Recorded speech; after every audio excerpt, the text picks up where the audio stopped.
یکی از بهترین و پرفروشترین فیلم‌های هندی سال 2022 که مورد استقبال میلیون‌ها نفر در سراسر جهان قرار گرفت، سینمایی KGF بود که طرفداران سینمای هندوستان بعد از تماشا کردن قسمت اول و دوم بی‌صبرانه منتظر قسمت سوم هستند و خبری خوبی که برای طرفداران یاش بازیگر KGF وجود دارد. بالاخره پروژه ساخت قسمت سوم با هزینه میلیون‌ها دلار آغاز شد.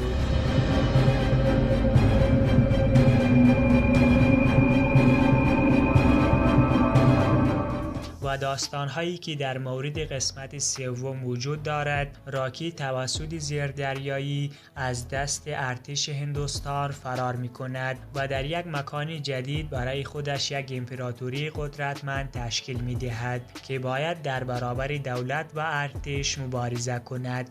راکی!